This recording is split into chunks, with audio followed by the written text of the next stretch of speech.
I'm Samantha from Thread Collective, and today I'm going to walk you through assembling the Ashford Wheels and Looms 40cm Rigid Heddle Loom, which you can see completed here. When you open your box, you'll be presented with all of the parts for your loom. I suggest you take them all out and try and place them with their matching parts.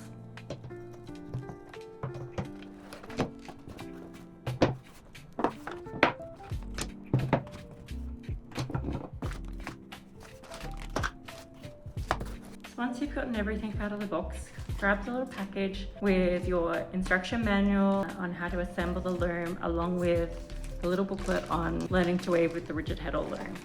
After you've taken everything from the box, you'll find this package with a variety of booklets in it. The one that we need at the moment is the assembly instructions, and we can pop these to the side to read later. They include an introduction to weaving on the Rigid Heddle Loom. There's a little bit more about the products that Ashford offers, and there is also a copy of one of the wheel magazines.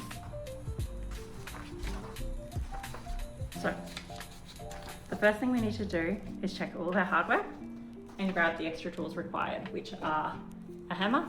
I'm using this wooden mallet, or if you've got a rubber hammer, that would be ideal as well. A Phillips head screwdriver, and a stick handle or some beeswax. So, another thing to note is that before you begin, there is a request in the instructions to remove the small wooden blocks and the clicker pins. They are for packaging protection only. We take those off now. And we can discard those.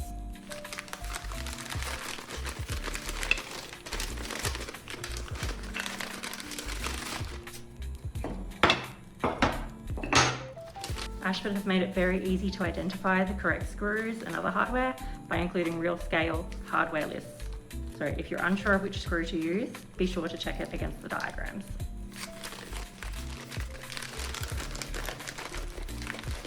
Now, it's been a very long time since I have assembled a Rigid Heddle Loom, so we can walk through this together.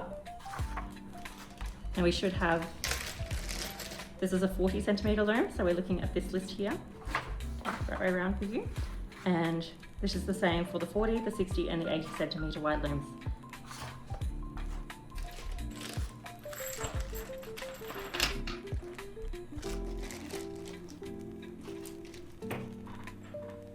One, 2, 3, 4, 5, 6, 7, 8, 9, 10, 11, 12.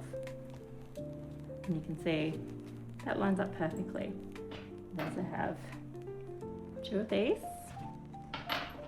and 2 of these, and 2 of these.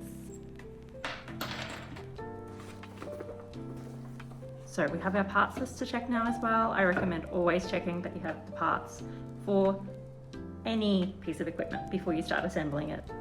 So we have our left and right side here. We have our front and back. We have our front rail and our back rail. We have our 2 Rigid Heddle block holders. The clicker pins are definitely there. We've just taken the things of that.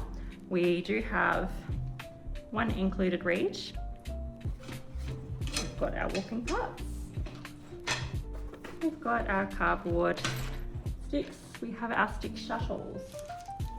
We have our clamps. And we have our peg for when we get up to the warping phase. We do also have this package here, which includes the ratchet and pulls and every other little bit that we need for this. Okay, let's begin. Step 1, attach the reed support blocks to the sides with 38mm screws. So the 38mm screws are these longer ones that we had 12 of. So in my case, they're this bronzy kind of colour. And then we're going to grab parts of the loom. This will be an outside part because it's got the branding on it, so I'm just going to flip that over.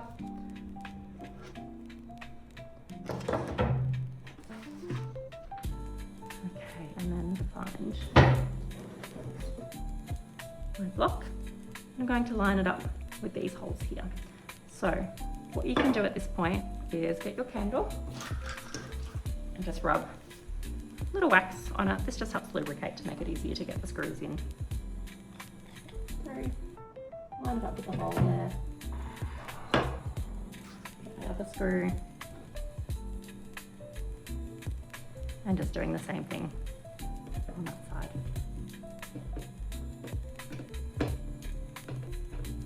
Point out the rear of the loom is the side that kind of looks like a bird head. So it has this notch here so that you can lean it against the table while you're weaving if you wish. Just makes it easy during assembly to identify if you ever forget.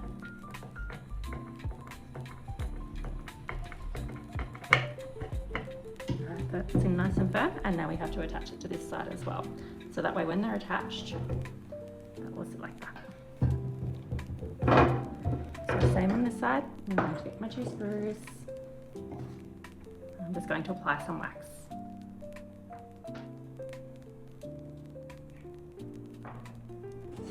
Get our Rigid Heddle support block, line up those 2 holes again, and then just screwing it in with our Phillips head screwdriver.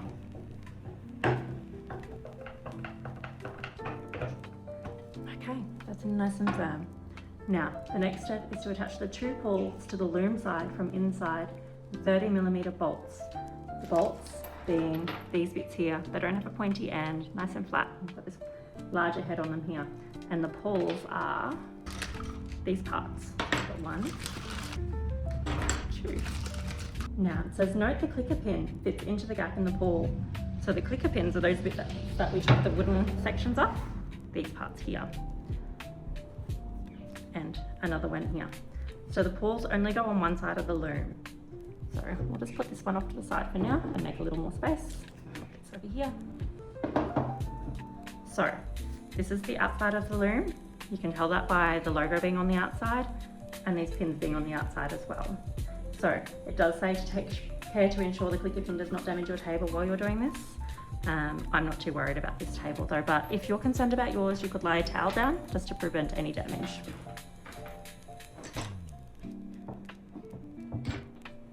So, we need to get our bolts.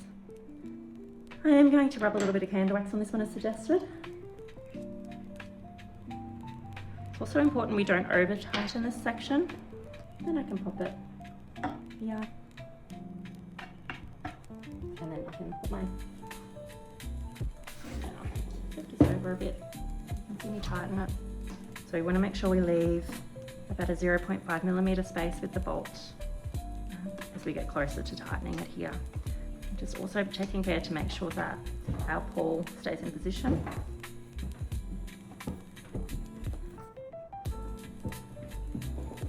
So you can see there's still some movement here, and I'm not sure if you can see the gap there. It is very small, it is only 1/2 mil. All right, and then we attach the one on this end as well. And so for this, just look at the picture for the orientation, as it can get a little bit confusing, I suppose. You can see this one's got a bit of a bigger hole for this bit of plastic to sit into. And you can see that's just sitting over the pin there.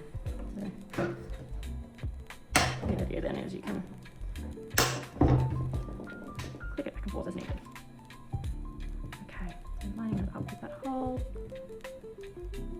Just starting. You can use a towel just to prevent any damage to your tabletop if you're concerned about that. And remembering to also leave a 1/2 mil, 0.5mm gap between the head of the bolts and the timber, so you still have some movement of the pull. So again, because it's such a small gap, I'm not sure if you can see that, but you can see that I still have movement here. And this is the right side of your loom. Just gonna pop that there for now. Okay, on to the next step. So the next step is to attach the front rail. We need to identify the front rail. The front rail has 4 holes underneath the warping pegs. So, looking at these, that's this one here. You can see it's got 1, 2, 3, 4 holes. Now, we know that the 4 holes go underneath, so we're going to rotate it so that they sit facing the bottom, and then these holes will be facing towards me. And so there are some pre-drilled holes here as well. On this side, 2 on that side, and then we've also got a back rail to attach. So we'll be using these larger screws again that we had 12 of originally. So I'm just going to go through and rub wax on each one. I need 8 in total to do the front and back rail.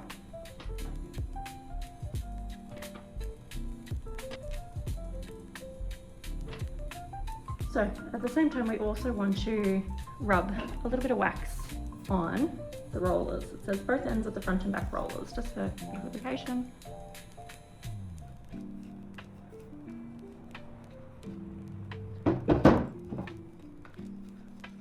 These rollers have a direction. When they are inserted, you need to make sure the end with this notched area is to the right side of the loom with the pawls that you've attached. One for the back, one for the front. Put this in here. I am just slotting the rollers in at the moment to make it a little bit easier in the assembly process. And then we have a front rail sitting there ready to go. And this is the back rail. In there as well, ready to screw in. Take our first screws and get started. So they're already pre-drilled holes. They're going from the outside in, lining up with the holes that have been pre-drilled into the rails. So one there. I haven't fully tightened that one yet. I just want to get this one in on this side so that my rollers don't fall out. Okay, those lined up.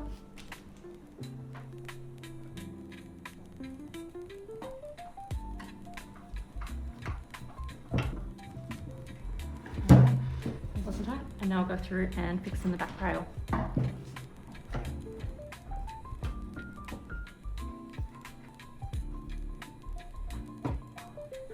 and then tightening.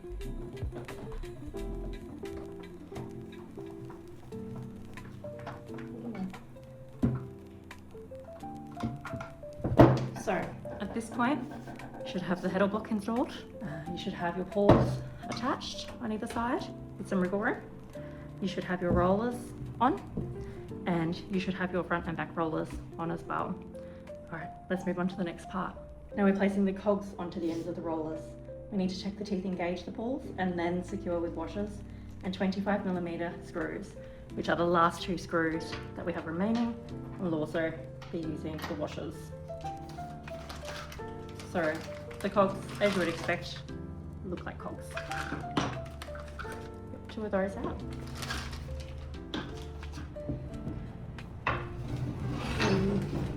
If you guys can see, put it here. So we've got our cog, and we need to make sure that it will engage with the pawl when it's attached. So it's going to go on in this direction. There we go, that's quite solid, so you may need to use a rubber hammer or something to attach that on if you don't have quite the strength to get it there. Now, before we secure it, we want to check that the teeth engage. And they do. So you can see how the tooth is looking in. If I had this the other way around, it wouldn't be able to snug in like this, and that would mean I would never be able to maintain tension on my warp. So at this step, it's really important to get this bit right. Okay, and then we need to take our remaining screw and our washer. I'm going to pop it over the little hole that's pre-drilled in there. I'm going to tighten that up.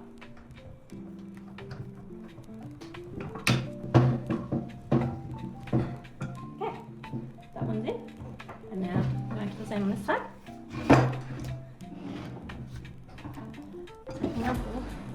Taking our cog, making sure the teeth line up here. So you could always put it on the wrong way, but it is not going to lock into place. So make sure the teeth fit snugly with each other.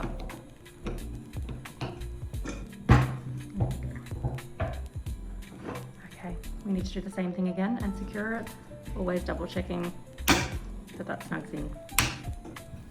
So take your washer first, pop it there. I am going to wax my screw this time to make things a bit easier. Again, just lining it up with the pre-drilled hole.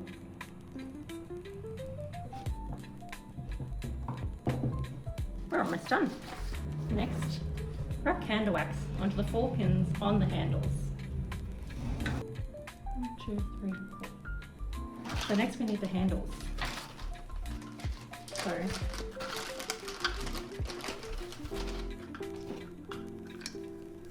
what's these? You have 2 of those. You ask then to wrap some candle wax onto the 4 pins on the inside of these handles.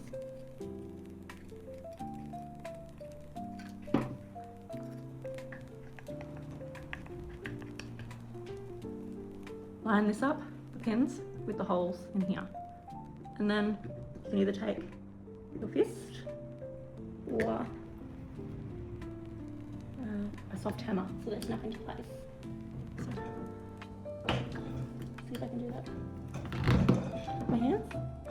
Yep, so that one's done. I may just give it a little soft tap just to make sure. Nice and secure.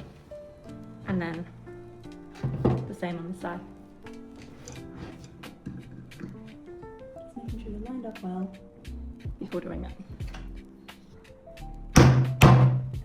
So then, when you're done, there shouldn't really be a gap between the cog and the handle. The next step is to connect the warp sticks to the roller with the warp stick ties. Now Ashford have their own little warp stick ties that make it a lot easier to attach everything here. You just need to take them off.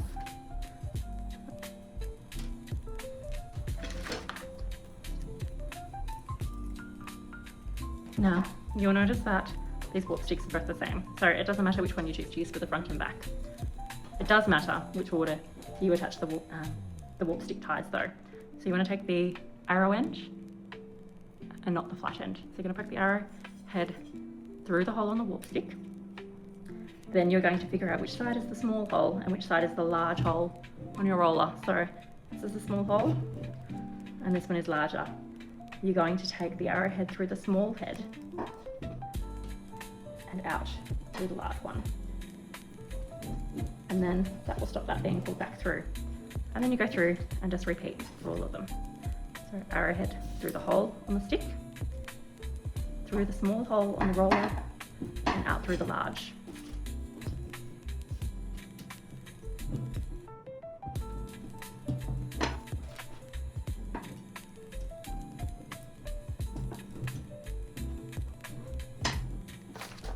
So same with the back. Through the small holes on the warp sticks first. Identify the small and the large holes on the back. Feeding it through the small hole first and out the large hole.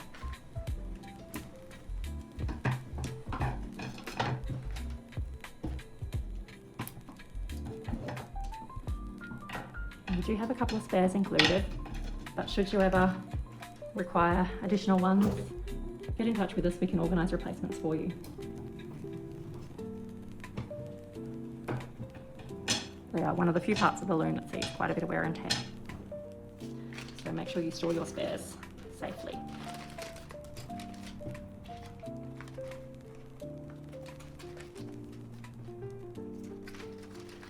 Okay. This is your reed, comes standard. And this one that comes standard is the 7.5 dents per inch, or 30 by 10, depending on whether you're using metric or imperial measurements. So when you are weaving, you have the front heddle block here. This is the up position. In the middle is rest or neutral, and underneath is down. Now, you can get an additional reed if you wish, the same DPI, and you can use this second heddle block as well to create more intricate patterns on the track. But other than that, we're essentially finished. So you can assemble your warping peg. This is your warping peg. It's a stick and this little block here. It's just slot in together, like so. And you will use one of the included clamps to attach that securely to a table, the distance required to make your project before you warp on. So there you have it, 140cm Ashford Rigid Heddle Loom assembled and ready for its first warp. If you like, and if it's recommended, the only thing I would like to add is that if you want to varnish it or finish it with some sort of oil, I would do that before assembly, but that's up to you. I've just left this one that came out of the box. So you can see how it looks. Make sure your loom looks the same. Just make sure when you warp it up for the first time, a really common mistake I see is that people put their warp onto the front roller instead of the back one. It is really important that you're winding your warp onto the back one here. So you can identify the back in a couple of ways when you're not actively weaving or before you put a warp on, and that's with the little bird head shape at the back. So I've got that little notch that sits over a table. That's always going to be the back of the loom. And then when you have this facing you correctly, the ratchet and pull setup should always be on your right when the front of the loom is towards you. So if I had this back to front, you can see that the ratchet and pull are on my left to me. So make sure you put it that way around. And then after that, I think you guys are good to go. If you have any questions, need any help, whether it's with the assembly of your new loom, or whether it's putting your first warp on, or you're having any kinds of problems at all, or you just want to chat about ideas, please get in touch. You can always email us or send us a message via our social media pages. Thanks for watching, guys. I hope you found that helpful.